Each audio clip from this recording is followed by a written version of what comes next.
This guy? He's farming immortal ogres for points. Yeah, ogres that no matter how many times you take them down, they'll be back, resurrected, and ready to go the next day. And they're stronger and faster each time. But thanks to his skill, decapitation, he can drop them with one clean strike. He treats this whole hunt like it's just practice. With the points he gets, he can bless a withered old tree, turning it into an emperor apple tree. And those apples? They sell for a crazy amount of money. But our hero wasn't always this strong, you know. So, to really get the whole story, let's rewind back to the very beginning. Earth was dying. It had lost every ounce of vitality it had left to give. And then, a certain being revealed just what Earth needed.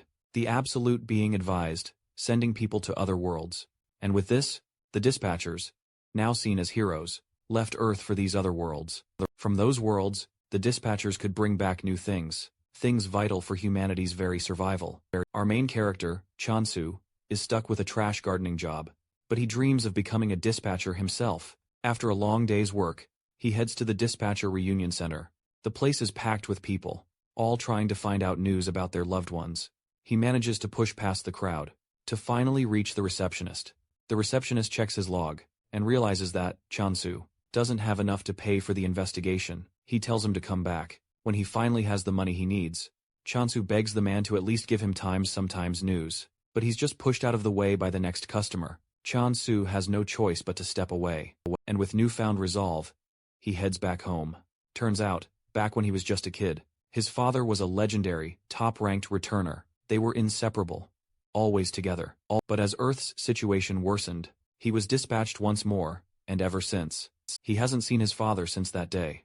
After waiting all this time, his mother also went searching for her husband, but in the end, Chansu was left all alone. He's grown up so much that the memories he shared with them have started to fade away. He can't even clearly picture their faces anymore. Suddenly, a blinding golden light floods the outside of his apartment, unleashing a massive shockwave, sending him crashing into the wall. He's knocked out cold, and when he finally wakes up, hours have passed. An emergency news alert flashes on his phone, warning about the turbulence and the bright flash caused by a returner's re-entry. But to make matters even worse, an S-rank returner is announcing his retirement, shocking everyone. This S-rank dude reveals how he failed to protect the dispatchers who were with him. He couldn't even protect his god, and in the end, he returned all alone. A failure, the guy admits. He can no longer dispatch, because he's lost the power and the qualification to do so. Apparently, the earthquake and the blinding light were the result of his re-entry. With a broken voice, the guy announces his retirement, while urging everyone to do their best to protect Earth. This is basically terrible news for everyone. Turns out, Earth's population dwindled to below 500 million, making it super tough to find top-notch dispatchers. Chansu can't believe this dude botched his mission so badly, and now he's calling it quits? Suddenly, a knock at the door. Who could that be? He gets up and heads to the door, wondering why he's getting a visitor. It's totally out of the ordinary. He opens the door and hears someone calling his name. But there's no one there. Just when he's about to think he's losing it, the voice tells him to look down. Chansu glances down and sees a cute, talking bunny. It's holding a tablet and staring right at him. Chansu's so freaked out, he falls on his butt. But the rabbit just keeps doing its thing, asking if he's Chansu. The rabbit tells Chansu to chill out, because it's got awesome news for him. The rabbit smiles. Congratulations, Chansu. You're the new dispatcher. Chansu is totally stunned. He has to ask the rabbit again if it knows what it's saying. The rabbit admits Chansu's probably confused, but assures him that doesn't change the fact that he's been chosen. Since Chansu's acting all suspicious, the rabbit suggests they move somewhere else. As they walk down a weird hallway, the rabbit asks Chansu if he's got any special skills, 'cause everyone's good at something, right? Chansu replies that he's the top dog in the trash league, which is why he's not even qualified to be a dispatcher. Though, he's surprisingly skilled at trimming trees and flowers. The rabbit is shook to his core hearing this, and Chansu is just as surprised. This dude just approached him, without even knowing he's totally worthless. The rabbit then chills out a bit, saying that everything happens for a reason. You know? He tells Chansu that even if he times his time's worthless, it doesn't change the fact he got chosen. Chansu's mind is officially blown. He never thought he'd actually end up at the dispatch center, which means he's finally got a shot. They get to this huge door, and the rabbit suggests they head inside to continue their little chat. Before the rabbit could even finish what he was saying, Chansu's already at the door. He tries to open the massive thing, but, obviously, it's not budging. That's when the rabbit gives him this look and asks, "What exactly are you doing with the door?" The rabbit's all like, "The entrance we're using is over to times my times right." Chansu can't believe his eyes. He realizes the rabbit's pointing to a teeny door, perfectly sized for a rabbit, not a freaking human. The rabbit says he's never had a problem using it, and Chansu has to remind him that he's a freaking rabbit. Thinking the rabbit's gone completely nuts, Chansu says he's gotta bail. And the rabbit asks him, "Are you sure you're making the right call?" The rabbit reminds him he's failed every single test he's ever taken, but in the end, a super rare opportunity came knocking on his door. The rabbit's all like, "Don't you think an opportunity like this will ever come around again in your whole life?" The rabbit tries to explain to Chansu, "I'm not trying to force you into anything, okay? You're totally free to just leave, if that's really what you want." Hearing that, Chansu feels like he's gotta go for it, so he crawls through the tiny passage, following the rabbit to his super bright and tidy office. Chansu's totally shocked. He was expecting some cramped little room. Then the rabbit tells him, "There's a world out there that's perfect just for you." Chansu's all confused, like, "Huh? Is there a different world that fits everyone?" The rabbit tells him there's a world called block type land grabbing, and there's a big event going on right now. Chansu's eyes widen in shock when he sees it. The rabbit figures he must already know about it, but Chansu's like, "Nope, never heard of it before." The rabbit mentions, "That world's the most popular one going around lately, apparently. The world's got this unique thing. It gets the divine protection of a god." Chansu gets even more interested when he hears that, cause the returner mentioned a god too. The rabbit notices the change in his face, and assures him, choosing you has nothing to do with that event. Then Chansu asks the rabbit, "What kind of god are we talking about?" And the rabbit says, "Gods are usually assigned randomly. But since you're my favorite person, Chansu, I might as well let you pick. Pick what god you want." Then the rabbit pulls out 3 cards. So, he's asking Chansu if he's finally ready to choose. But Chansu's totally confused by all this. I mean, he doesn't even know which card is supposed to be good or bad. The rabbit's like, "Hey, this opportunity might not come around again." And Chansu's starting to agree with him. He's remembering his father.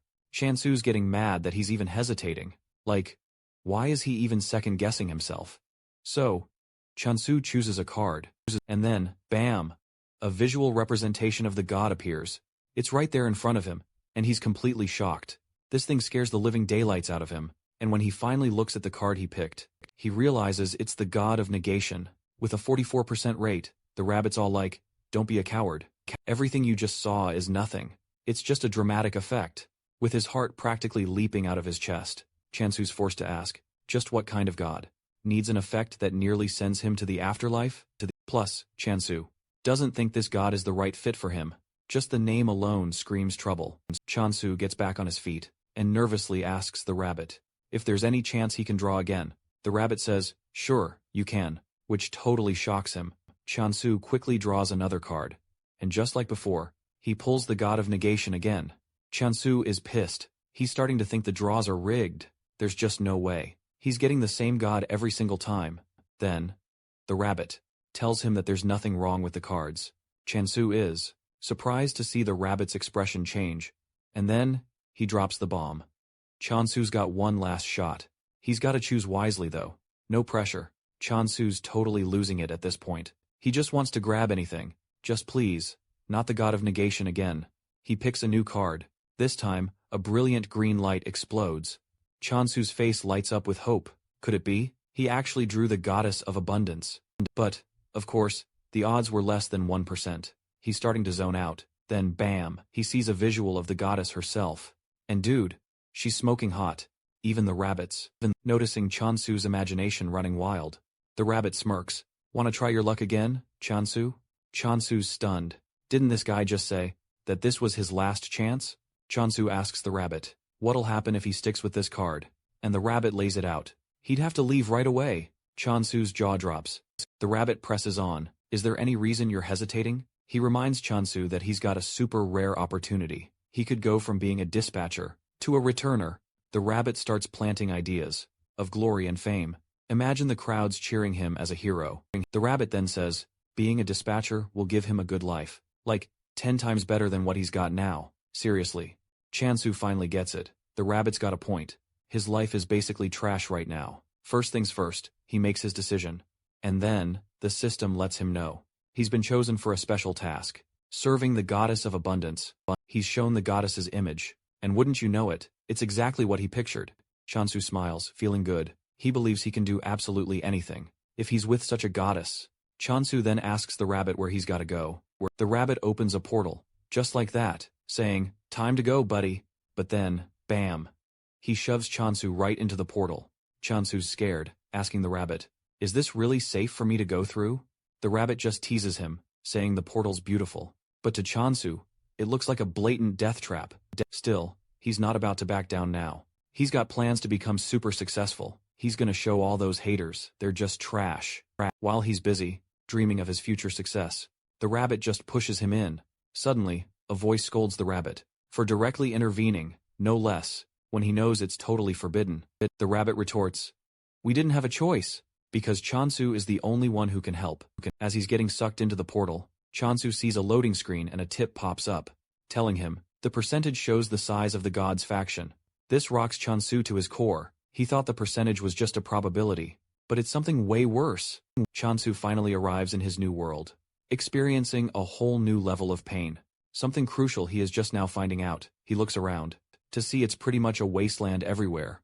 And to top it off, the goddess doesn't even have a faction. He's ended up in this desolate, doomed land. Seeing this, tears start welling up in his eyes, and he realizes, I'm totally done for. Chansu was expecting a land flowing with abundance, but all he sees is just nothing. Nothing but a wasteland. Then, the system window pops up again, welcoming Chansu to the world of digging. It tells Chansu that he's the apostle of the goddess, and he needs to secure as many land rights as he can by, you guessed it, digging. Before he gets started on any of that, he decides to take a look around first. He figures he needs to find the goddess first.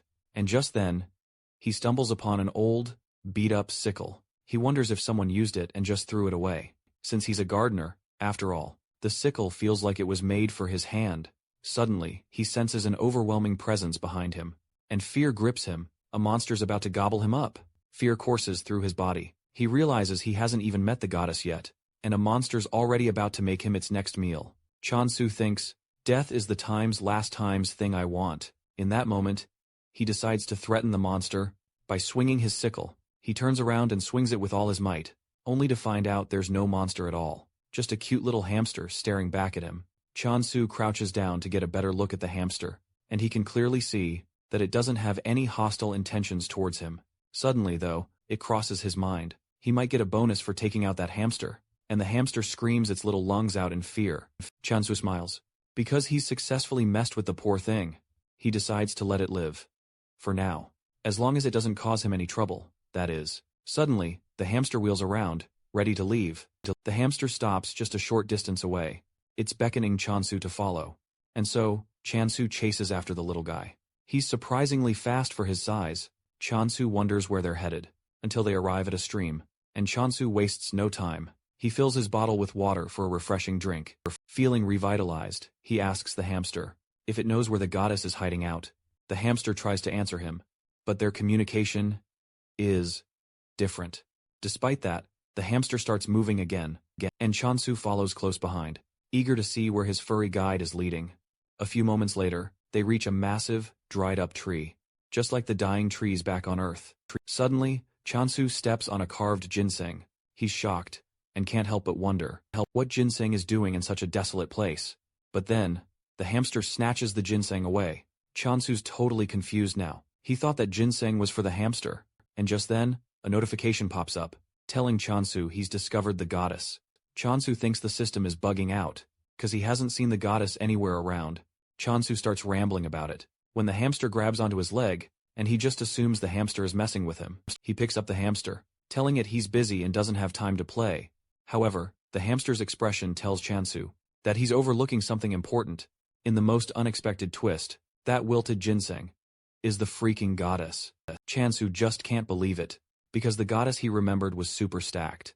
There's just no way she'd shrivel up into some ugly ginseng root. He's just not ready to accept what he's seeing. So, the hamster whips out a magnifying glass. Take a good look, dude. And that's when reality finally hits him. He clutches his head in despair, because that land grab, that percentage he saw, it was nothing. It was just a tiny preview of the mess he's in now. Chansu remembers those numbers kept climbing. When he was drawing those cards, basically, the god's influence was getting stronger. Then Chansu realizes something crazy. The god of negation was actually a good card. It's almost too much to believe, especially since it kept showing up. Chansu wonders, did the goddess shrivel up because her influence vanished completely? Chansu stares at the goddess, wondering why she won't wake up. He starts to panic. Did he completely kill the goddess? He pokes her foot, and the hamster just stares, like he's the biggest idiot ever. Then it hits Chansu. Maybe he can wake the goddess up. If he gives her some water. He pours water on her, and whoa, a bright green light erupts from the ginseng's body. This tells Chansu the water is working, so he goes ahead and gives her some more. He's practically drowning the goddess, but it's finally restoring her senses. The goddess is choking on the water. She's begging Chansu to stop. Just before it's too late, the goddess finally comes back to life. And Chansu celebrates his aggressive CPR skills. The hamster's cheering too. Its master's back from the brink. Chansu bows respectfully to the goddess, offering his greetings. He announces himself as her loyal apostle. The goddess weakly sits up, gazing at her apostle. Chansu's totally lost on what he should do next. Until a Windows notification suddenly pops up. It says he can become even stronger. By using his skills, Chansu's completely surprised. He didn't even know he had any skills. And they were just there. He spots one of the skills, the goddess's blessing. And, even though there's zero description of what it does, at all, Chansu figures it's gotta be for making crops beautiful. So, he just goes for it and applies it. And then he realizes, the blessing is called decapitation? Chansu is utterly shocked. Decapitation? That basically means lopping off heads. He doesn't want to go around chopping heads, just to have a good life. But then he thinks, there's no way the goddess of abundance would give him such a brutal skill, right? Chansu turns to the goddess, to ask her, is he really supposed to be cutting off heads? And the goddess's reaction just confuses him even more. He figures there's only one conclusion. He's got to decapitate someone. Chansu starts thinking about the implications of all of this. And then it hits him like a truck. Maybe the hamster is the perfect candidate for decapitation. The hamster's just over there, celebrating the goddess's revival. Little did our hero know, Chansu was giving him the stink eye. Seriously. The most evil glare ever. The hamster turns around, and bam, Chansu's right there. Fully armed, ready to slice and dice that hamster into oblivion. But just before the sickle can connect, the hamster bolts. Time to make a run for it. Chansu's hot on his tail. The chase is on. Realizing he's trapped, with nowhere to escape, the hamster makes a desperate move and hides behind the goddess. Chansu, all calm and collected, tells the hamster he's not exactly thrilled about what he's about to do. But hey, it's all for the goddess. Gotta protect her, right? Suddenly, the hamster and the goddess start freaking out. Chansu turns around to see what the fuss is about. And there it is, a terrifying beast standing right behind him. Chansu also notices. The hamster jumped in front of the goddess to shield her. And that's when it finally clicks. The hamster wasn't a monster after all. Chansu realizes he messed up big time. Now, he's got to make things right. For his mistake, by taking down the real monster standing right in front of him. But, can he actually pull it off? That's the million-dollar question.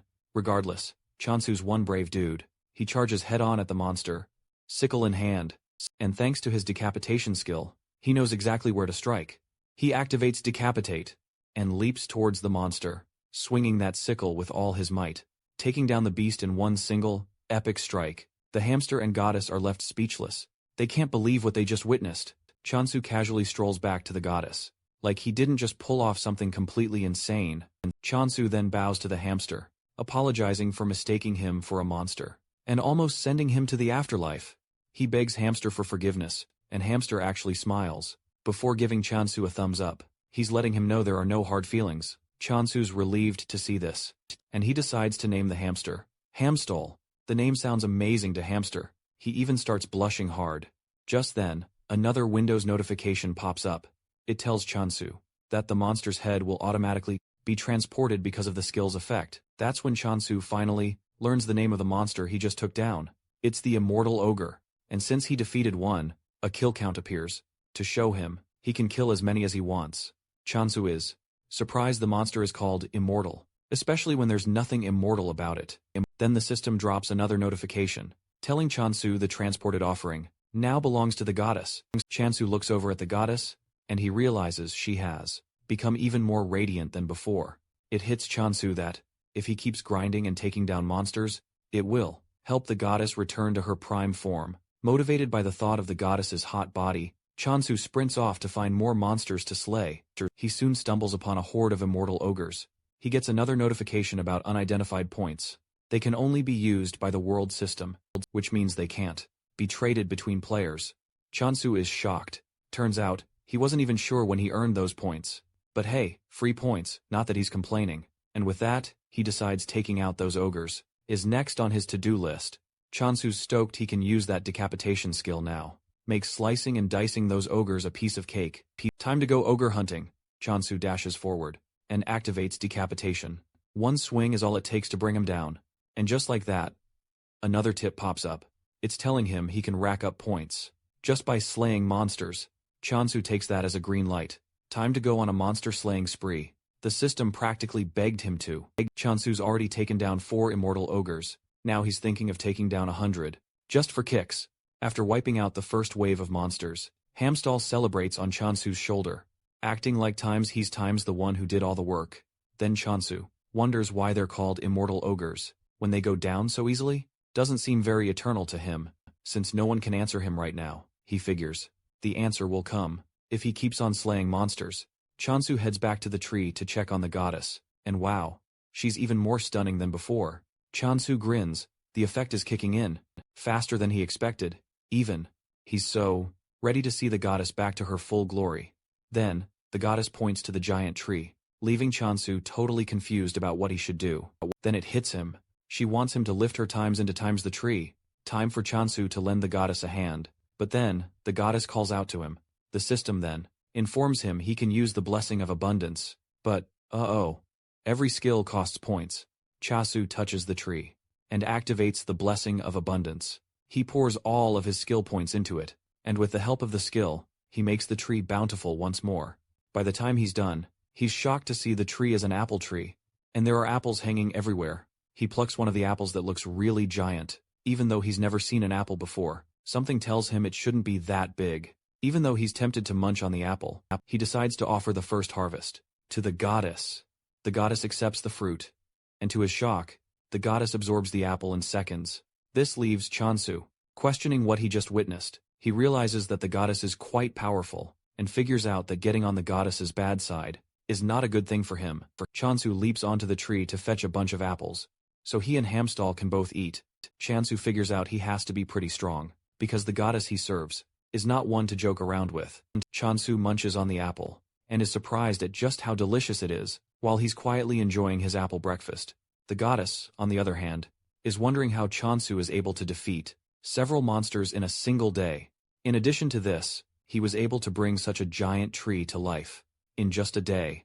A cold feeling runs through the goddess's body. She starts wondering where a monstrous kid like Chansu could have possibly come from. Let's dive into Abundance's backstory. She used to be in charge of food, and a force to be reckoned with, all thanks to the top-notch agricultural products she offered.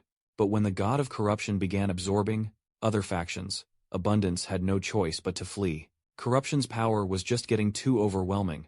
To survive, Abundance abandoned her trade and started hunting monsters instead. Sadly, her forces just weren't built for combat. Because of that, they couldn't win a single fight, and as a last resort, they tweaked their skill to do something else. But this didn't guarantee Abundance's survival, either. Basically, that decapitating skill, Chansu thinks is for chopping monster heads, is actually a skill to help Abundance's subordinates bring back the heads of dead animals, or monsters. Because her subordinates sucked at combat, the best they could do was just stare at Chansu. The goddess is frozen with fear, because he is completely different from what she imagined. She wonders why Chansu chose her, but she ultimately decides that Chansu now belongs to her. Chansu is trying to grab another apple fruit, when the goddess suddenly clings to his leg, and this scares Chansu. He thinks the goddess is trying to absorb him, but she's just trying to give him a hug, to thank him for everything so far. Later on, the goddess drifts off to sleep, and Chansu lays her down on the altar to rest. But then, a loud thunderclap explodes out of nowhere. Chansu worries it'll wake the goddess, but to his surprise, she stays sound asleep. And just like that, Chansu realizes these apples alone just ain't gonna cut it. That's when the system pipes up, informing him that the delivery event is now underway. Chansu's like, whoa, seriously? Something like this exists? But hold on a sec. To make a delivery, he's gotta contact Earth somehow. However, he notices Hamstel is totally beat too. So, he gently lays him down beside the goddess. He even covers them both with leaves, to keep him cozy as a blanket. Meanwhile, back at the Reincarnation Trading Company, Hei Su-jin, the apostle of reincarnation, barges into her boss's office, ready to give him a piece of her mind for piling on more work. Like, she's already drowning here. Turns out, they've got an order to deliver apples. The order specifies, no cash involved, meaning they're gonna have to barter with these apples. Trading them for goods? Hei Su-jin loses it, yelling at her boss. She asks if she messed something up that badly. Is he seriously punishing her with this garbage job? But her boss is all, nah, not really. He explains that this apple-getting business trip is actually a good thing for her, 'cause she gets a break from work, a chance to unwind and recharge. Staying in the office, her boss points out, means even more work. So, he urges her to use the trip to clear her head a bit. Hei Su-jin isn't buying it. She argues, there's literally no one else available for this. That's why he's stuck sending her. Her boss gives a nervous chuckle. 'Cause, yeah, she might be right about her deduction. He urges her to get a move on. She might even stumble upon something lucky. And just like that, he waves goodbye as she heads out, hoping this trip will be worth it. Hasugen checks the order logs, and whoa, a ton of deliveries are waiting for her. She just hopes all this work will pay off big time, or else, things are gonna get real messy. Meanwhile, Chansu's been busy gathering apples. Gotta get ready for that delivery. But while Chansu's hard at work, Hamstel's having an apple feast. Chansu catches him red-handed, munching away, and he grabs him, telling him to knock it off with the apples. He reminds him, they're for a trade. They're meeting someone important later. Today's the day. Since this delivery person is coming from far away, Chansu realizes making a good impression on day one is key to winning them over. According to the event details, when he signed up for the delivery, he discovered that the world is divided into blocks, and the block territory conquest. Grand Summon event is in full swing, even though it looks like normal land. There's a wall at the edge, and to get to another block, you need a movement ticket. Chansu realizes there's nothing around here. It'd take him a whole week just to get to the nearest village. Chansu's just glad the delivery is only 2 days. Even if it's super fast, Chansu doesn't care, as long as he gets his sleeping bags as soon as possible. And another thing, he ordered a cushion for the goddess to sleep on. Chansu's aiming to impress. He's gotta max out that goddess's affection. Gotta make sure he doesn't get on her bad side, you know? Chansu notices something else too. The immortal ogres. They've been showing up all on their own. Which, hey, that's actually a pretty good thing for him. He's finally figured it out. The name. That immortal is basically just a fancy word for reviving. But hey, Chansu doesn't really care, as long as he gets to take out as many as he possibly can. Gotta farm those points, after all. But while he's battling these monsters, he almost gets crushed from behind. He barely dodges, and then, it hits him. These monsters have gotten a little faster. So, he figures, the monsters must be getting stronger, just like skills do. But even so, Chansu doesn't feel any real danger coming from them. Not at all. While he's busy taking out these monsters, Hasugen's watching from above, and she's got the same reaction as everyone who's seen Chansu fight these things. All she sees is a crazy, overpowered dude who eats monsters for breakfast. Apparently, the immortal ogre used to be the main target for most dispatchers, because it gave more points than the regular ones. But no matter how many times they killed it, it'd just resurrect the next day, even stronger than before. And even if the dispatcher moved their block, it would keep coming after them, making it the most persistent monster out there. On top of that, it usually leaves a curse on whoever it targets, giving it a chance to wear them down, until they finally collapse. So, in the end, it became a creature that everyone avoids. That very creature is being sliced and diced by Chansu, like it's nothing but paper. Sujin's wondering if Chansu's being too reckless. Doesn't he even care about the monsters? Retaliation? Seriously? And Sujin also notices Chansu isn't even purifying the monsters he defeats. After everything she's seen, she figures Chansu must be a swordmaster. But then she's all, wait a sec, why's a swordmaster picking apples? Out of all the things he could be doing. Hasujin concludes that Chansu ain't the sharpest sword in the armory. But to avoid making him mad, she thinks, it's best to deal with him as gently as possible. After wiping out that horde of immortal ogres, Chansu realizes he's racked up a boatload of points, and the points are just skyrocketing. Because of the blessing, an apple now costs 1,000 points. Jansu figures out that hitting 100 apples isn't going to be a problem. He'd been wondering, why there was a shrine in this area in the first place. But it looks like he's hit the jackpot. Just then, Hasujin approaches him and gives a humble bow. She introduces herself, revealing she's from the trading company, and that she's here with Chansu's delivery. Chansu excitedly shakes Sujin's hand, saying he's actually impressed that she managed to find the block on her first try. Deep down, Sujin is terrified, because Chansu is a serious powerhouse, and she needs to tread lightly. She can't afford to get on his bad side.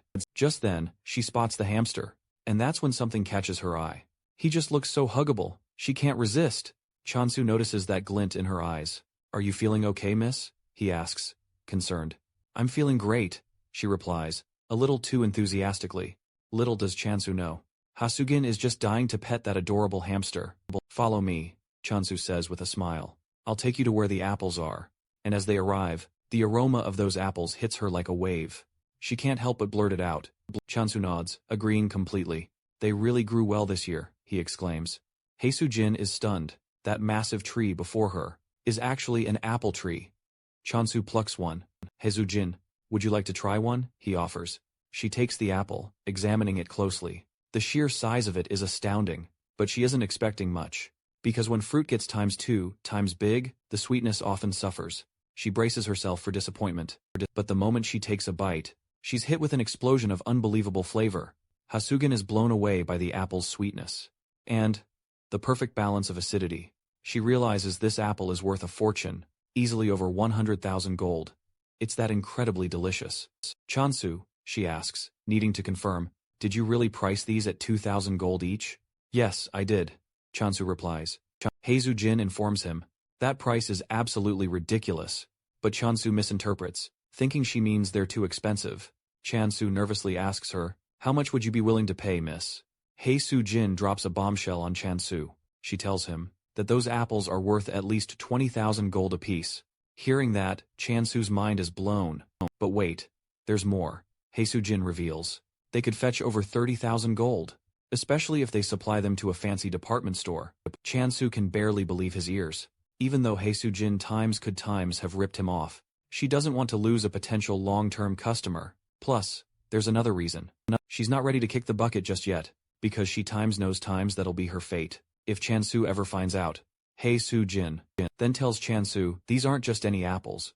They're the first of their kind, an apple with a totally unique flavor, one she's never tasted before.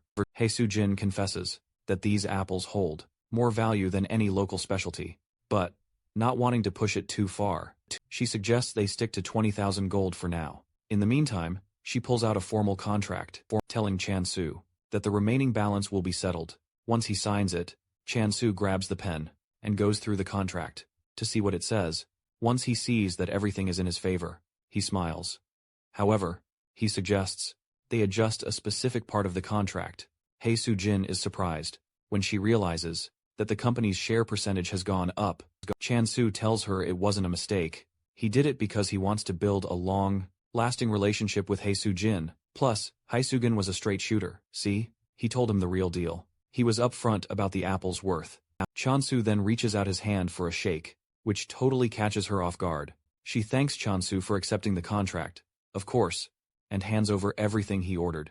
Among other things, there are seeds, food, supplies, and even cooking tools. And also, a familiar egg, a commemorative gift from the trading company, you know? Heisujin assures him it'll really help with his farming. She hands over the egg and says he might not even need it, 'cause he's already raising one. Chansu is like, huh? 'Cause he doesn't see any familiar he's raising. Heisujin then points right at Hamstall. Thinking Hamstall is Chansu's familiar, Heisujin then tells him, the more points he pours into the egg, the stronger it's gonna be. When the familiar finally hatches though, she tells him to be careful, because if he goes overboard, the egg will crack, and it's an auto-fail. She adds, Chansu should stop. Once the egg starts shaking, after the instructions, Chansu tells Heisujin he might just have to try it out, to get the perfect feel, you know? Heisujin then asks about the apple harvest, and the schedule, and Chansu's like, one day should be enough. This shocks Heisujin, because they're gonna be getting daily apple supplies. After their brief, long and kinda boring convo, they work out the schedule, the numbers, and the visit dates. With all that settled, they wrap up the first part of their deal. After Heisujin leaves, Chansu approaches the goddess. He thanks her for staying hidden, while Hasujin was around. Chansu gazes at the mountain of supplies he got, and can't believe how lucrative selling apples was. He knows he owes it all to the goddess. He knows he owes it all to the goddess. Just then, he sees the goddess hugging the eggs, and it hits him. He might have to hatch that egg sooner than he thought. But to do that, he's gonna need way more points, if he's going to pull this off. So, he figures, killing more monsters is the way to go. Chansu is proud of how far he's come, but he's not so naive that he doesn't know there will be challenges ahead. Even with that thought, Chansu isn't scared, 'cause he's built to face those challenges head-on. Back at the trading company, Hasujin tells her boss everything she witnessed. She confirms to her boss that Chansu is definitely Korean, but she assumes he's a member of the combat factions. Her boss is surprised that a combat-focused person was able to raise such a huge bulk of apples. Hasujin reveals that Chansu took down undead monsters with just a rusty sickle, and he only targeted their heads. Hisugin's boss believes this dude might be aiming to become a swordmaster by putting himself in a tough situation, just like that Rohan guy did. Hisugin's boss then says they really ought to keep Chansu under wraps, better than assigning guards to him, right? And Hisugin totally agrees with that. Speaking of which, this dude just won't stop chomping on those apple slices, until Hisugin finally grabs his hand. That is, reminding him, they're supposed to share those apples, remember? Meanwhile, back in the world of abundance, Chansu is already dumping points into those eggs, hoping to hatch them as soon as possible. He's wondering, will he get a cute, or a super strong monster from these things? Suddenly, crack. The egg breaks, shining with light. Chansu is convinced an SS rank familiar is about to emerge. And then, Chansu's smile just vanishes. A chick pops out. He can't believe that all that hype was just for a big chicken. He was hoping for a worker. Now he's wondering what to even do with this chick. And the first thing that comes to mind? Raise the chick. To eat it. However, he hesitates. He can't just cook and eat a chick, right? Not after pouring 120,000 points into it. He's trying not to get too attached, though. So he decides to name it Ari. Just as he's trying to bond with Ari, the other egg starts to hatch too. Just like before, Chansu is hyped. He believes this one will finally be a worker, but his face just plummets in disappointment. A pig emerges from the egg, and Chansu wastes no time naming it Doji. Chansu is beyond disappointed, leaving him to wonder, why is he only getting ingredients? He was told he was going to get a familiar, but little does he know, he's starting to think he's been played for a fool. And just then, Ari and Doji approach their goddess, ready to offer their greetings. But the goddess begs them to forgive her. She failed to protect them. Yet, until the very end, they apologize to her too. They weren't able to serve her as they should have, the way they always dreamed of. The goddess appreciates their honesty, but warns them, there's something they need to watch out for. It's her apostle. She warns them both. Chansu doesn't know they're her loyal retainers. He might just sell them off, if they prove to be totally useless to him. Even worse, he might even eat them, and they can already feel Chansu's scary aura, making the goddess's claims all too real. The goddess begs them to be on their best behavior, at least until Chansu gets that communication skill. They both agree with the goddess, saying, it's better if they just keep their heads down for now. The next morning, Chansu heads out as usual. His main targets? Those undead monsters. Doji and Ari wake up early. They hear all the commotion outside, and just like that, they're wide awake. They see Chansu running wild, cutting down undead monsters left and right. That's when it finally hits them. Chansu is actually pretty scary. The goddess wasn't kidding around. They really need to be on their best behavior. Ari tells Doji that Chansu keeps staring at them, in the weirdest way, and Doji starts to panic when he remembers. Just as he's finished taking down all the undead, Ari and Doji suddenly appear, with towels on their heads. They praise Chansu for his hard work, and tell him to tidy up with that towel. The two have now witnessed Chansu in action, and they've finally grasped what the goddess was telling them about being useful. Chansu thanks the two of them for being so helpful, and after they clean up, he offers them an apple. Doji makes a beeline for the plate. While Ari is trying to pretend like he's not a glutton, Chansu is happy to feed them both, because he once heard that grape-fed pork always tastes better. Ari tries to stop Doji from gorging himself, so he won't grow into Chansu's desired flavor profile.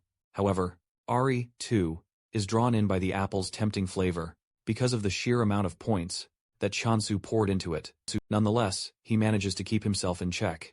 Chansu then offers him grains, and he dives headfirst into the grains without a second thought. To him, he's making the right choice, because he's never going to end up as fried chicken, like Doji. After this, Chonsu moves on to farming. He has Doji dig up the ground, while Eri plants the black bean seeds. Chonsu then covers the soil and waters the seeds, before adding the blessing of abundance. In no time at all, Chonsu has a thriving farm, covered in healthy plants. Chonsu holds one of the seeds in his hand, and the moment Ari spots the seed, he locks onto it.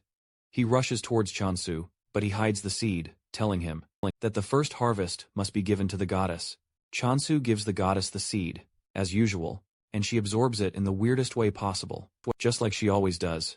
Chonsu then tells Ari and Doji that it's time for them to eat, because they'll be planting potatoes later.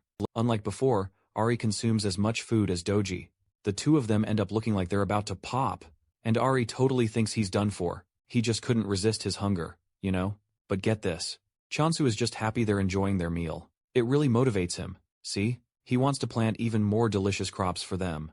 Then, his thoughts drift to those apples. He's really hoping they're selling well at the market. Over at the store, Haesujin's boss notices something. The apples are the only things left. A crowd has gathered, but nobody's buying. Totally expected, right? He even made them look amazing, all decorated and packaged. But still, no one thinks one apple is worth 200,000 gold. He's just scratching his head in frustration. How's he supposed to convince anyone that these apples are actually delicious? He's sure everyone would change their minds after just one bite. But getting them to try it is the problem. Suddenly, he hears someone buying the apples. He rushes over to ask the attendant what happened, and the attendant says, they're all sold out. He can't believe it. There was a huge pile of them.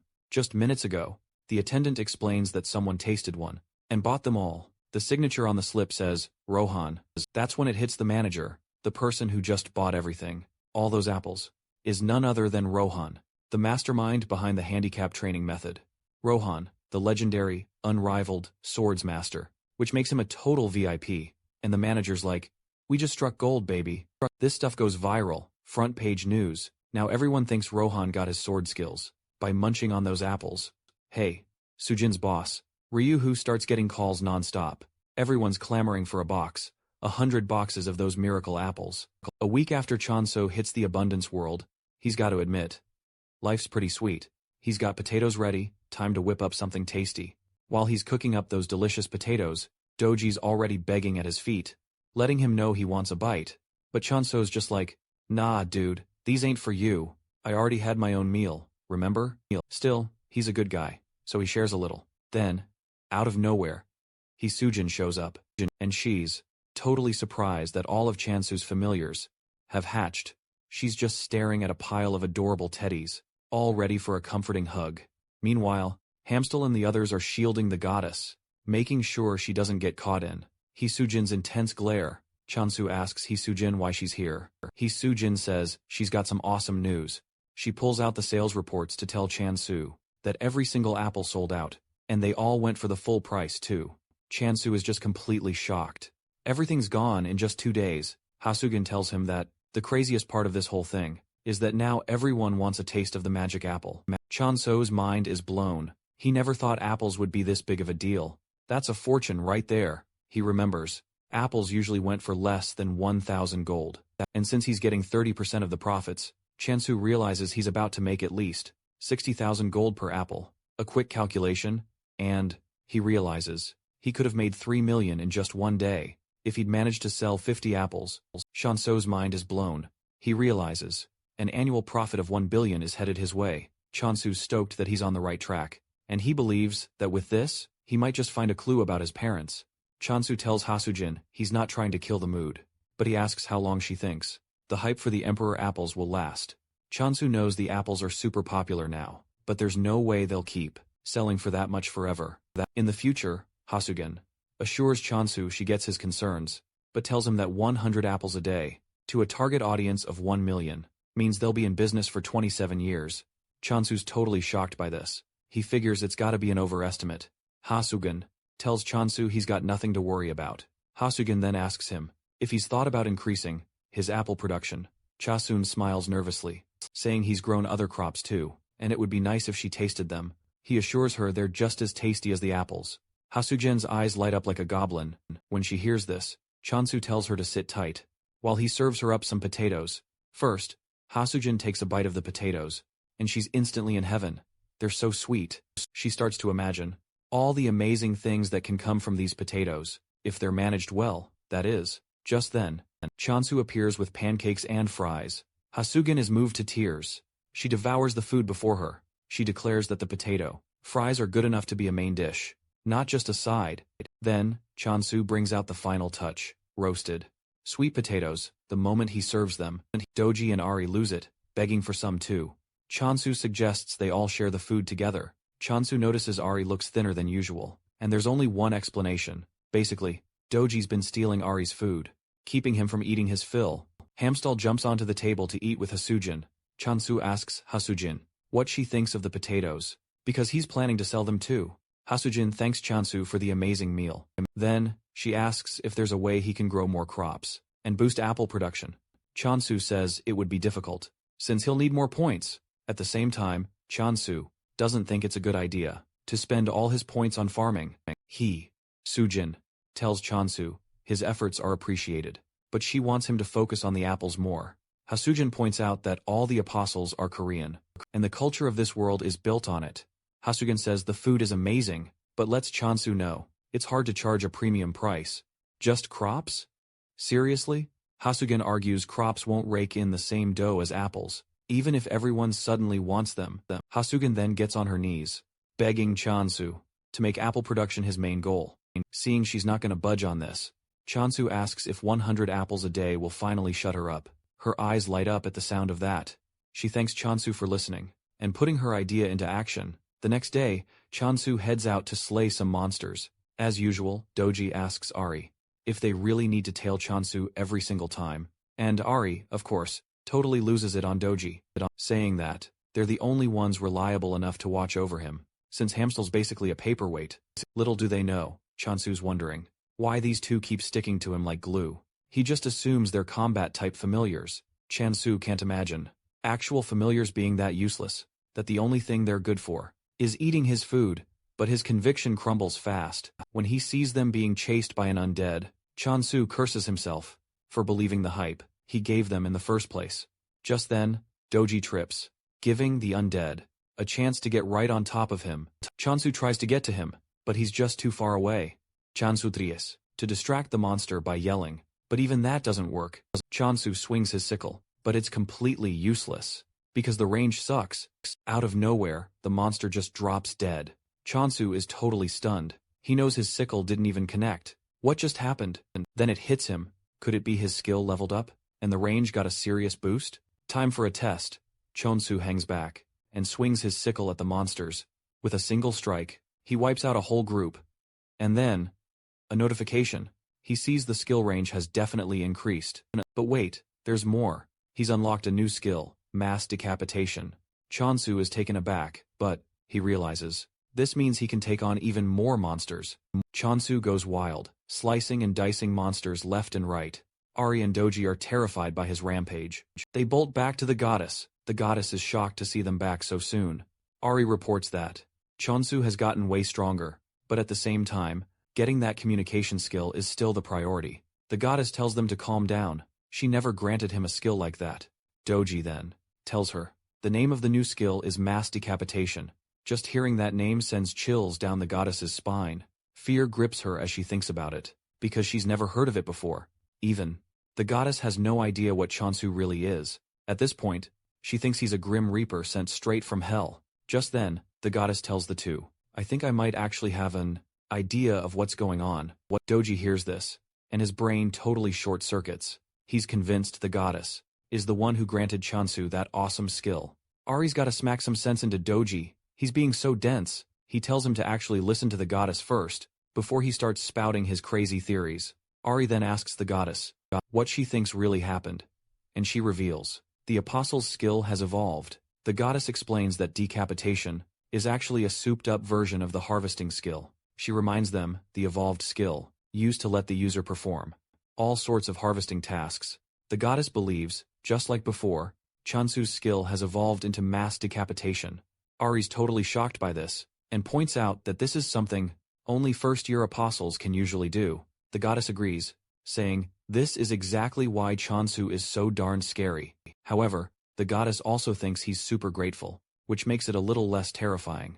The goddess says, Chansu might be growing at lightning speed, but it's thanks to his growth that they're even safe. To some extent, the goddess admits. Then she declares, she'll grant Chansu the communication skill, as soon as he gets back. Moments later, Chansu returns. And the goddess, practically bouncing with excitement, gives Chansu the choice between two brand new skills. And since it's totally against the rules, to force an apostle down a specific path, Chansu stares at his status screen, realizing he's got two skills to choose from. Promise of abundance and communication. The goddess is totally confident and assured that Chansu will pick the communication skill. She can't wait to tell Chansu to keep himself out of harm's way. And also, to show his gratitude for everything she's done for him. After a moment of contemplation, Chansu decides to go with the promise of abundance. The goddess is stunned. She never saw that coming. Before locking in his choice, Chansu had spent some time staring at the screen, trying to figure out which skill was the best option. He considered the communication skill, and realized it was just a skill that would let him talk to plants and animals. The thought of hearing Ari and the others screaming at him every time they were angry made him realize he'd be in for a truly hellish time if he chose the communication skill. Since they say ignorance is bliss, he decided that choosing the communication skill would be a huge mistake. That's why he went with the promise of abundance instead. And the moment he selected the promise of abundance, he noticed that everyone seemed pretty down. Now he's got two skills on his board. But just like before, there's no description for the skill. Chansu then grabs an apple, intending to offer it to the goddess as a first offering. But to his surprise, the goddess turns her back to him and starts to cry. On the status screen, Chunsu learns that the points he gets back depends on how he uses his skill. The points will return accordingly. Chansu wonders why the goddess is rejecting the apple that he gave her in an attempt to cheer everyone up. He pinches Hamster's cheek, and this cheers Hamster up a bit.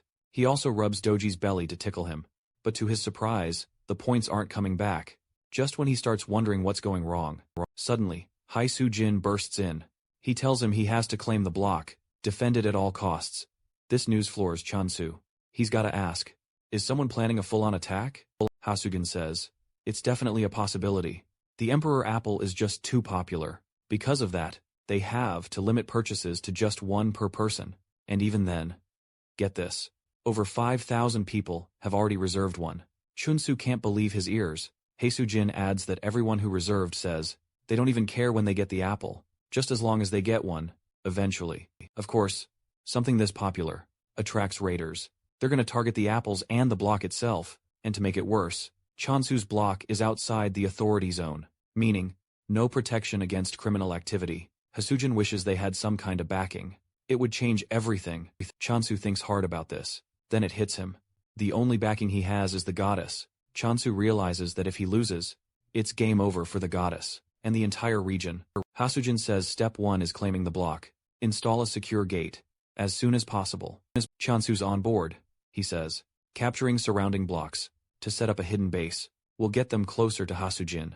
Hasujin thinks it's a brilliant idea. Once they own the block and build a door, they won't have to worry about movement restrictions. Then Chansu asks, why did reservations suddenly skyrocket? 'Cause let's be real, this ain't normal. Hasugin's like, dude, the whole block's gone nuts. It's all cause of the Emperor Apple's mojo. Chansu's scratching his head. Like, mojo? What? And Hasugen drops this bomb. People are saying this thing's a cure-all for everything. Chansu's jaw drops. He's thinking, no way this apple can do all they claim it can. Even Hasugen's buying into the hype, but Chansu's not sweating it. It's just an apple. Right? Meanwhile, this annoying reporter's tailing Rohan as he heads into the hospital. Cameras locked and loaded. Rohan's visiting his buddy Yunsu, the Grand Alchemist. Rohan tells Yunsu, brought you a little something to help you get better. And what's the gift? A whole box of Emperor apples. Yunsu's totally surprised Rohan brought these times apples. He's heard the rumors too. Yunsu takes a bite and times boom asterisk. Pure bliss. The nutrition, the flavor, off the charts. Yunsu's freaking out. He's got a million questions about this apple. But Rohan's like, hey, I'm no food critic, dude.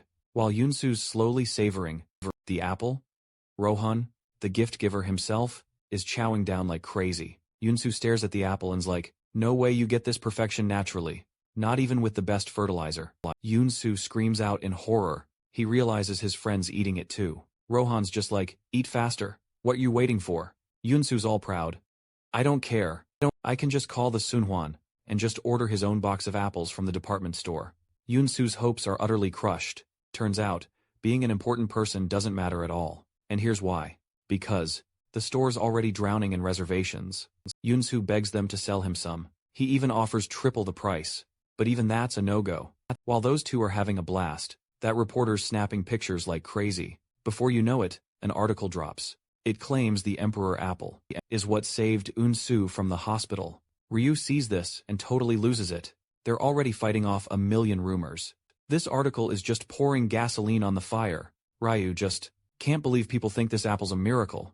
A cure is back in demand. Chansu tells the goddess he's got to step out for a sec. Time to conquer the surrounding blocks. Chansu tells Doji and Ari they're in charge of protecting the goddess. The goddess is floored. Chansu's going to claim territories? She figures it's because he just got a new skill. Even though it's not even a combat skill, the goddess grabs his leg, trying to stop him. It's too dangerous. Since Chansu can't understand the goddess, he thinks she's holding on, 'cause she needs some protein. Chansu grins, asking if beef will do the trick. Chansu excitedly heads into the storage room. Time to grab that frozen beef he ordered. Chansu's stoked because this is the first real meat Chansu's ever gotten his hands on. Back on Earth, he only ever ate lab-grown stuff. Chansu excitedly fires up the stove. Time to get this meat sizzling. He's gotta admit, the smell is totally on a whole other level. Nothing like that cultured meat he's used to. Doji is already drooling for a taste, but Chansu reminds him that this meat's for the goddess. Even Ari's bummed, 'cause Doji just can't wait to pounce on that grilled goodness. All the while, as he's cooking up a storm, the goddess looks absolutely furious. Chansu just figures she's super hungry. A few moments later, he finishes the meat and offers it to her. But to his surprise, the goddess throws the delicious meat away. Chansu's shocked, thinking the meat must be spoiled. That's the only reason she'd toss it like that, right? Chansu grabs a piece to try it himself. He wants to see if it's gone bad, but nope, it's sweet. Still, he feels like something's missing. It doesn't have that same wow factor. Not like when he first bit into that apple. He figures that must be why. The goddess didn't eat it either. Little does he know, the goddess is crying, begging him not to go. But sadly, he can't hear her pleas. He foolishly ignored the communication skill. Meanwhile, Ari and Doji are celebrating, because Chansu promised to bring them delicious meat when he gets back. That night, Chansu sneaks out just as planned. Ari and Doji are out like a light, but the goddess stays awake, totally worried sick. Chansu arrives at the edge of the block, and the system speaks up. If he's gonna brave the next block, then Chansu's all in. And just like that, he's in the next area. But whoa, it's like totally pitch black. Time to whip out the lantern and get some light. Talk about a change from where he just was. Suddenly, a whole swarm of flying monsters are beelining for him, and because they're so tiny, Chansu's gotta book it out of there. They're so small, he can't even aim for their necks. So he figures, hauling it back to where he came from, is probably his best bet. Suddenly, the undead monsters are crossing over from the previous block. Chansu's totally shocked to see them. But before he can even throw a punch, he realizes these monsters are actually on his side. He can't hear them, so he doesn't know that the undead are ready to protect him from the other monsters, because they're like, only we get to be the ones to take down Chansu. To make sure they're the only ones who can. They're ready to protect him. The undead monsters charge straight for the bugs. Time to wipe him out, giving Chansu the perfect chance to bail. He heads back to his own block, and just then, the system tells him he's earned bonus points for defeating evolved monsters. Chansu's mind is blown, because basically, he's getting points for monsters that the immortal times monsters took down. Chansu gives an evil grin, because he's kinda stumbled on a goldmine of points. He realizes that this changes everything asterisk, because he's swimming in points. And get this, even his clientele are booming. The undead monsters he used to run from, now they're just bonuses back at the department store. Hae-soo Jin's complaining about the non-stop calls, and all the orders piling up. Ryuho confesses that, yeah, they've let the rumors run wild for a while, but he thinks they gotta stop the madness now, before things get completely out of control. He tells Hae-soo Jin that mentioning the Emperor Apple is strictly off limits. He says, no more responding to questions or giving interviews. He suggests they just meet all questions with silence and total indifference. Hae-soo Jin thinks that might be a disaster, 'cause it's gonna be absolute chaos. Ryuho insists they can't let another word slip, even if they're threatened. And just as he says that, A sword appears at his throat, turning his joke into a terrifying reality. A voice comes from behind, apologizing for startling them. Ryuho turns around and sees that the guy holding the sword to his neck is none other than Swordmaster Rohan. Ryuho's absolutely terrified, and he asks Rohan what brings him to the office. Rohan says he already talked to Ryu's boss, but didn't get the answer he was looking for. But he hopes Ryu will be a bit more cooperative. Rohan then drops the million-dollar question, asking Ryu, who's responsible for growing the Emperor Apple? And on top of that, he wants to know where that person is. Ryuho immediately hides behind Haesujin, telling her to explain everything to scary Rohan. Haesujin's completely shocked that Ryuho's hiding behind her.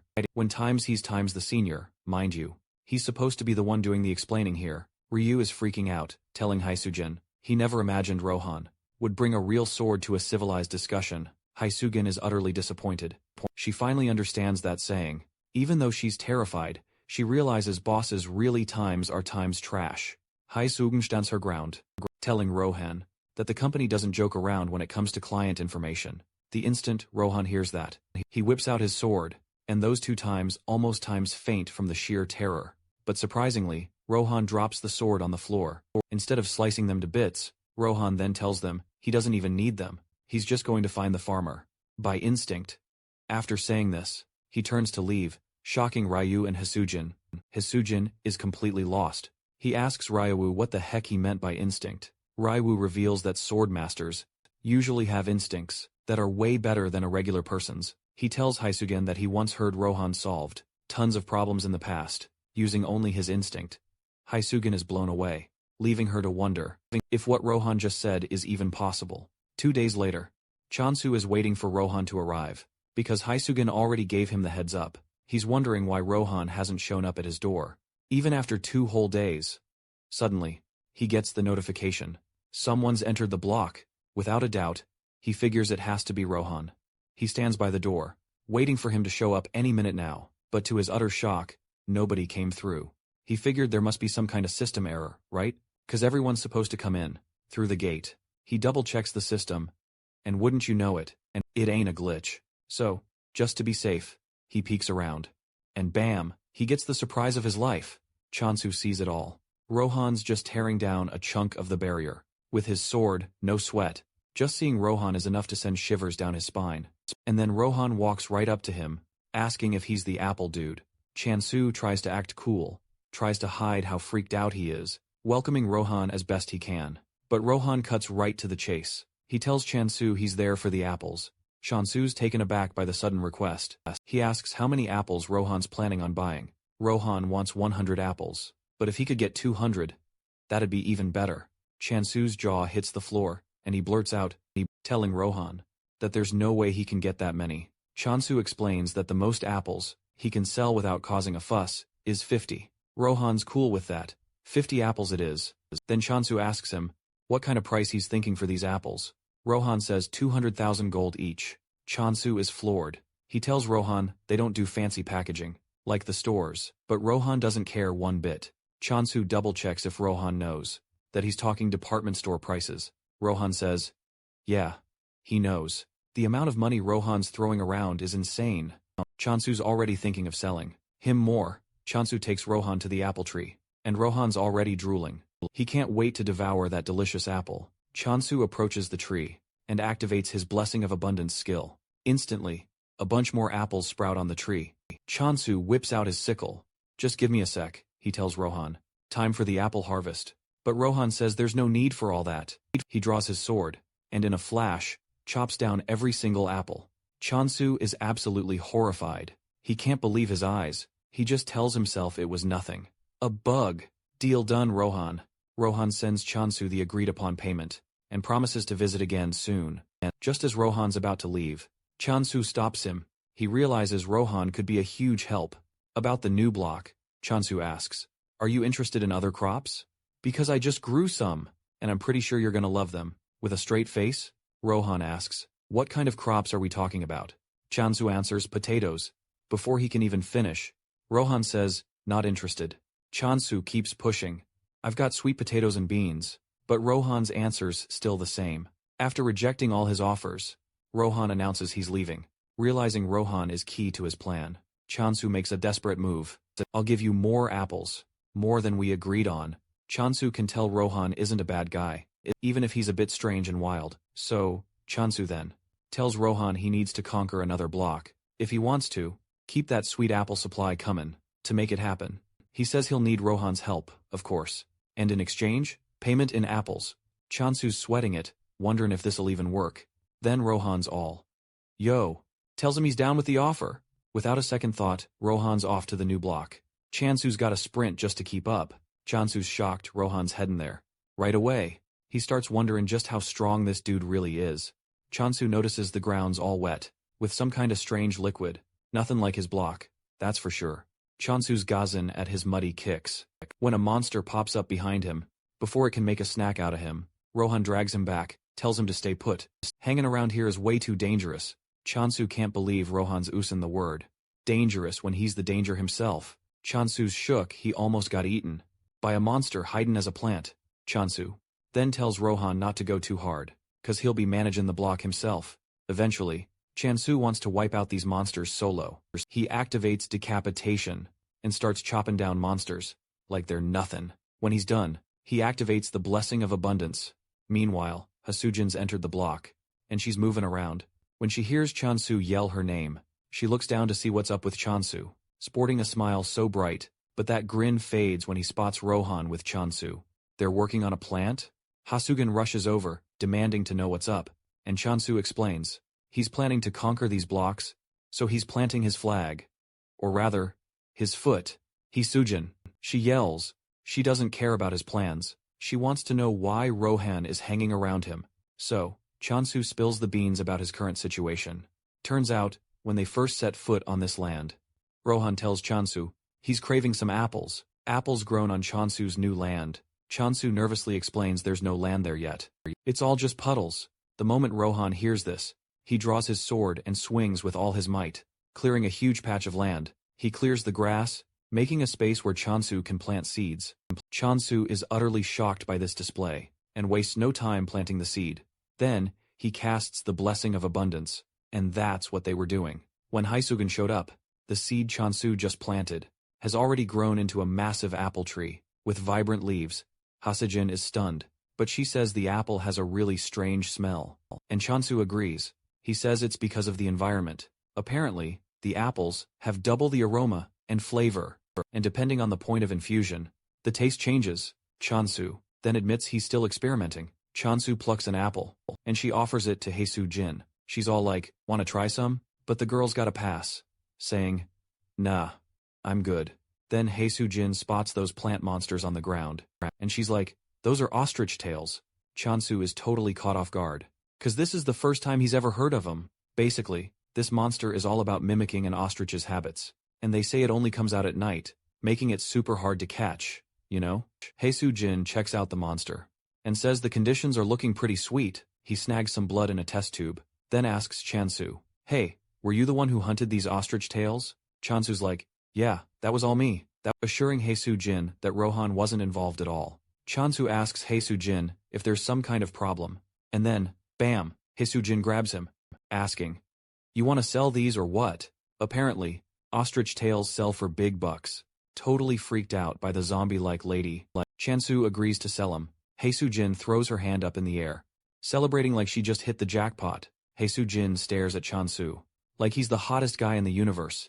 Hasujin can't believe Chansu's got farming skills and combat skills. Seriously? Plus, he's got a sword master by his side. Hasujin can't hide the fact that meeting Chansu is a straight-up blessing. Hasujin is dreaming up all sorts of products that she might still get a chance to sell. Then Chansu calls her name, and Hasujin gets all mad cause he ruined her daydreaming. And so, she asks if there's anything he wants from her. Chansu reminds her about the things he ordered. Hasujin peeks into the bag. Here we go. She starts pulling out everything Chansu ordered. Like, pest control and plant seeds? And what's this? A building construction kit too. Before you know it, Chansu's built a portable home for adventurers, and then he plants those pest-repelling seeds all around the area. Hasujin is completely shocked. She had no idea that Chansu also had the ability to grow plants, and so quickly too. Hasujin can't help but wonder, just what kind of person is Chansu, anyway? Soon after, he purchases the new block, leaving the goddess and her retainer rejoicing like little kids, and Chansu's happy too, because he's finally become a landowner. Apparently, a single block usually has 100 ownership units, and once they're all acquired, the faction gains possession. Chansu is super happy because back on Earth, he could barely afford a single room. Plus, on top of all that, buying the land comes with a ton of new features, and the most important one is the block's trait assignment feature. Chansu gets a tip from the system. It tells him the traits you can assign to a block depend on the apostle's god, or the block's nature. Chansu's stoked to hear this, because this feature is perfect. It really fits with the goddess's nature. The system asks him to choose a trait to assign to the block, and his options are growth and death. Growth sounds way better than death, right? So, he's going with growth. Plus, he thinks, this will help the goddess grow too. Chansu activates the growth trait, but things don't look all that different. Like, at all. Chansu figures there's no real change, because it's still only at stage 1. Time to check the status window. Let's see what this growth trait actually does. Basically, it affects everything. Chansu's looking pretty pleased, until he sees there's an option for spawned monster growth. Chansu nearly has a heart attack. Fear is creeping up his spine. This basically means the trait has good and bad sides. And one of the bad sides? The undead monsters are getting in on this growth action too. Even though they've grown, Chansu's relieved they're still manageable. Time for Chansu to head out and fight some monsters. He takes them down no problem. And as always, he's stoked, because the undead getting stronger means more points for him. Suddenly, Rohan's right behind him. Chansu's shocked. He didn't even sense him. Chansu figures Rohan's here for more apples, since he already finished his last batch. Already? Rohan wonders what that means, and Chansu reminds him, it hasn't even been a week since he got the last lot. Chansu thinks Rohan's gonna die for sure, from eating too many apples. Chansu asks him how many apples he needs this time, and Rohan wants 120, but hey, if he can squeeze out some more, why not? Chansu then tells Rohan that the flavor profile needs a little tweaking. It's all 'cause of the change in scenery, you know? He's even gonna let Rohan have a free taste test. Little does Chansu know, the goddess and her crew are chilling under the apple tree. But when Rohan shows up, he's like, whoa. He finds them just goofing off. The whole squad nearly jumps out of their skins when they see Rohan, 'cause he looks kinda dangerous. Suddenly, Rohan's swinging his sword around. Chansu's thinking he's about to slice and dice the goddess's group. He dives in to protect them, but get this. Rohan was just aiming for some apples. Chansu figures. Rohan hasn't even sensed the goddess's presence. He's just calling them familiars. But then, Rohan says he can feel the growth trait on the block. That's why he wants to stick around and train. But he promises Chansu he's gonna pay for it. Chansu's ears perk up. Rohan's willing to pay? Now he's talking. So he asks Rohan how much he's offering. Rohan grins and tells him the amount of cash he's ready to throw down. This sends Chansu into pure bliss. He grabs Rohan's hand in an instant, welcoming him as his most valued customer. Rohan asks if he thinks his request is even possible. Chansu's like, yeah, sure, but he needs to know if the place is gonna get torn to shreds. Rohan assures him it'll be fine. Chansu also asks if stuff's gonna randomly explode, but Rohan promises he's got nothing to worry about. Chansu then, he tells Rohan he doesn't have the power to just conjure up monsters. I mean, he doesn't even have that many points to throw around. Rohan's like, I don't need your help to take care of monsters. All he needs is a little space in the corner. Chansu can't believe his ears. That's all Rohan needs? Chansu's cool with that. But he tells Rohan there's something else he wants. Forget the money. Chansu's laying his heart bare here. He wants Rohan to be his guard. I mean, the world they live in is pretty much always in danger. All the time, Chansu thinks it would be amazing if Rohan protected him. After all, Rohan's one of the best swordsmen around. Rohan says he'll think about it, as if he can enhance the growth effect. Chansu's hyped to hear that.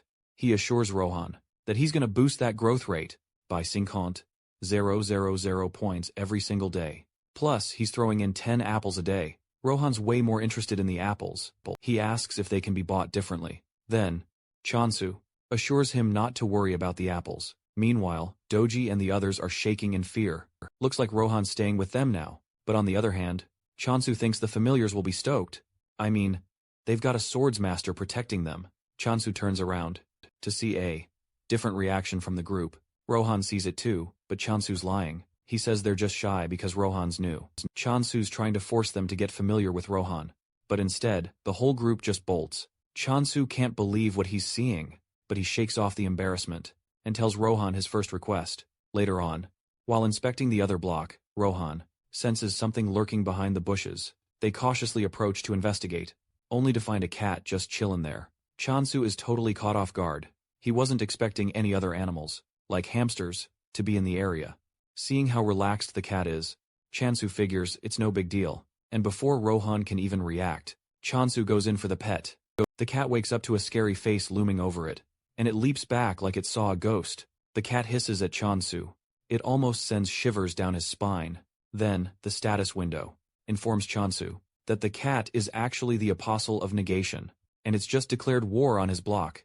Chansu is in disbelief that the Apostle declared war on him, all because he gave it a little pat. With tears welling up, he asks Rohan if the cat is really the Apostle of Negation, because it declared war on him, but Rohan thinks the dude is just talking nonsense. Chansu suspects the cat's ticked off, because he touched it without permission. Chansu approaches the cat, to try and patch things up, all the while wondering why he has to fight a little cat. Just then, Rohan drops a bomb, telling him that times he times won't be fighting the cat. Rohan says the Apostles times he times will be fighting, will appear through the block's border, very, very soon. Rohan drops a bomb. They're gonna become human. Chansu is completely taken aback. He used to slay monsters with ease, but humans? That's a different beast. Humans change everything. As if reading his mind, Rohan chimes in. He says Chansu can still go wild on the negation forces, but Rohan also reveals they have a way to resurrect themselves. At the temple, Chansu can't believe his ears. He's like, wait, are you talking about a freaking checkpoint? And Rohan's all, yep. Chansu thinks this is totally unfair, because he and his squad don't get a do-over if they screw up.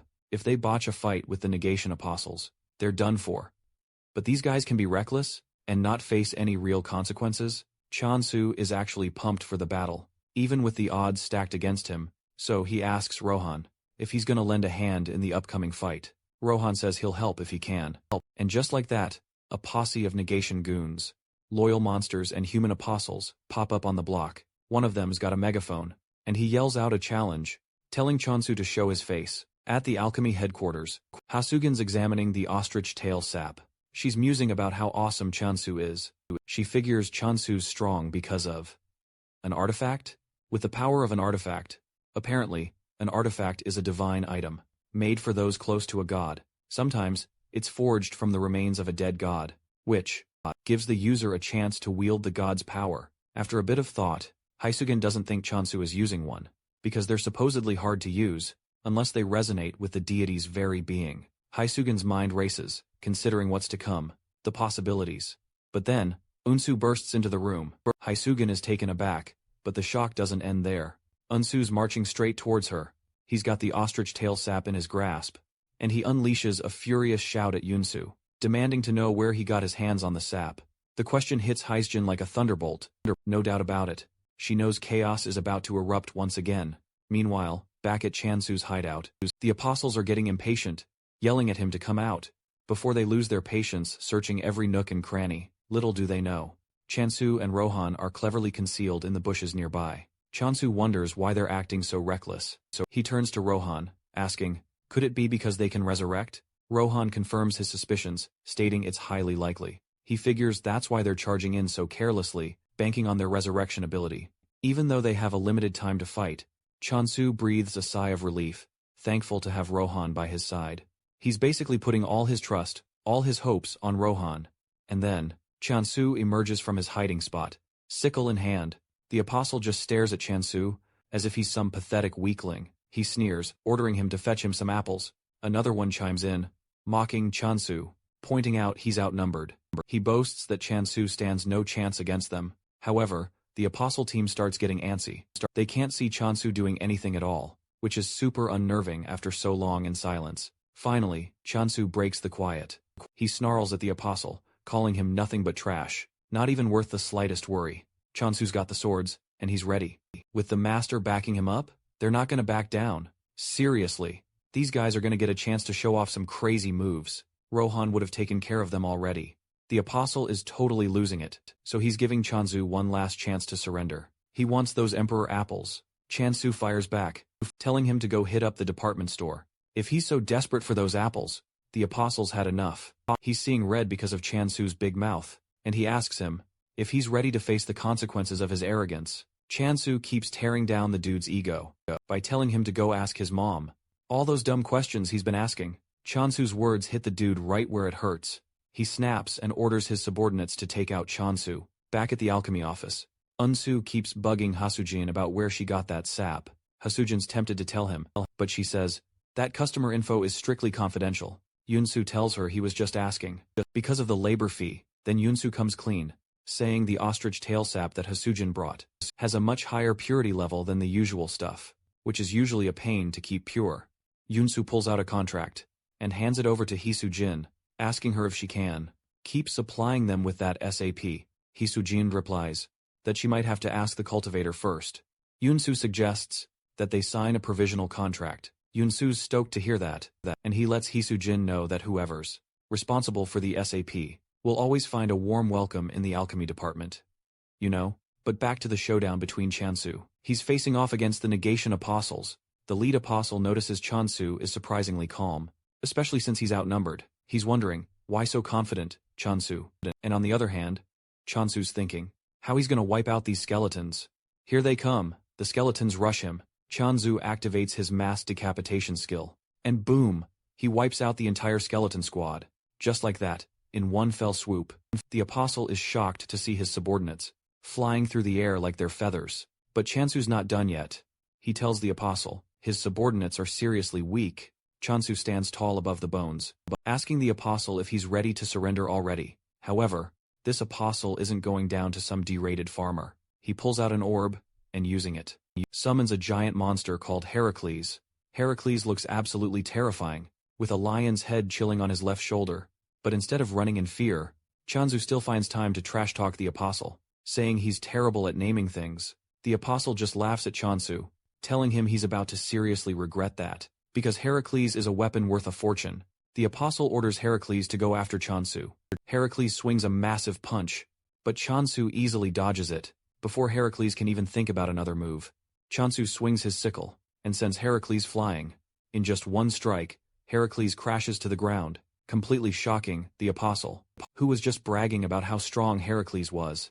The apostle's wailing in pain. He's screaming that Heracles is a monster, that thing he spent 10 years building, and Chansu just wiped it out like it was nothing. The apostle then turns his fury on Soya, a fourth-generation apostle. He's chewing her out for not jumping into the fight. Soya reminds the dude that he was the one who confidently went after Chansu solo. She sees no reason for him to be whining, especially after getting punked by a farmer. Soy tells the dude that she's willing to get her hands dirty, but it's gonna cost him extra. After all, her job was just to point the way, nothing more. Chanseo's grinning. He's actually getting pumped about this, until Soye turns her gaze on him, and her eyes glow red. That's when the system drops a tip, telling Chanseo that Soye is using a skill called Negation of Life. It's a curse she's laying on him. The system doesn't sugarcoat how dangerous this skill is, and before Chansu even knows it, he's already fallen victim to Soye's skill. The annoying dude starts cackling. He realizes Chansu walked right into Soye's trap. He tells Chansu that he's about to witness what happens when someone defies the negation. Soye screams at the dude, telling him not to forget the real reason, why they even came here in the first place. The dude snaps to attention, but he promises to avenge his destroyed creation later, and so he dashes through the woods.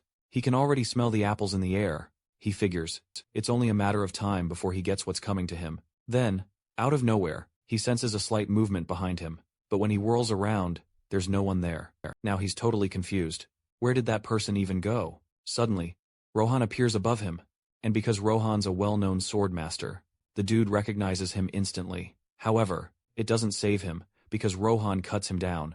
Meanwhile, Chansu suddenly snaps awake. He finds himself back on Earth. The last thing he remembers is fighting the negation, but then he was suddenly somewhere else. He realizes that things seem completely different from what he knows. Just then, he hears his parents calling his name from behind. He turns around and sees that his parents are really standing there. His face lights up with joy as he rushes toward them. He jumps into their arms and hugs them tight. As tears stream down his face, Chansu cries out, loud and clear, asking where they've been all this time. He begs them never to leave him again. Suddenly, his greatest fear unfolds right before his eyes. Again, his parents push him away, and walk away as he screams, begging them not to go. Shanso screams out in agony, but suddenly, Rohan yanks him out of the bizarre dream he's having. He tells him he's suffering from Soye's trick, and that what he saw wasn't real. Rohan had struck Soye on the arm, while trying to rescue Chansu. She can't believe that Rohan is in a place like this. And Soye collapses to her knees, and Chansu, furious, goes after her with his sickle. He's ready to make her pay for making him cry. However, Rohan beats him to it, cutting Soye down before he can reach her. Soye is swallowed by the swampy waters. Rohan apologizes for stepping in when he wasn't needed. But surprisingly, Chansu isn't mad about it. In fact, he's grateful. Chansu then suggests they head back to base. They can come back and clean up this mess later. Rohan asks him what his plan for the future is, and he reveals. His plan is to become the strongest force in the world.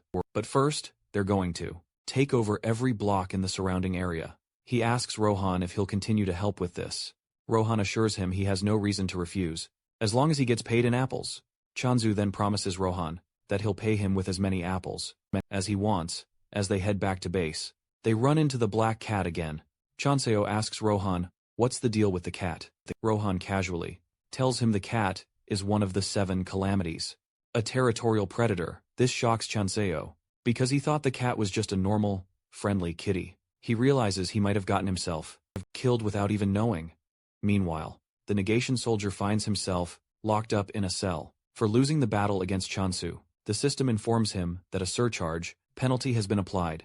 Due to the extreme difference between his faction and Chansu's low-level faction, he is required to pay 1 million gold coins as punishment. And this shocks the dude, because he doesn't think the power difference is fair.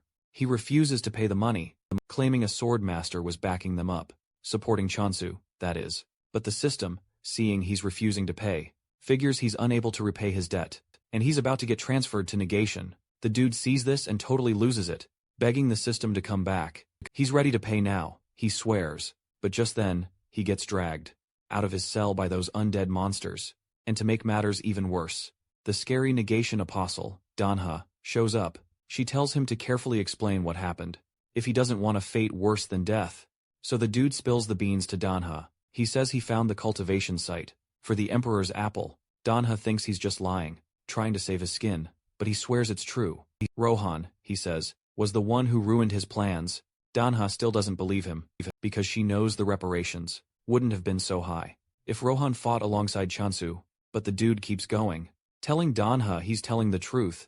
He even mentions Soye got defeated too, which comes as a total shock to Danha. Then, Danha stands up from her seat and walks towards the dude. The dude nearly loses his nerve. As this scary lady walks right up to him, Danha then tells the dude that they can't hold Soye accountable, which means he'll be the one to face the consequences. Danha smiles evilly, telling him she has a proposition. She grabs the dude's head and puts him under a contract, and just like that, he's her prisoner. He's stuck until he does everything she wants. So, she orders him to get his butt over to that cultivation site.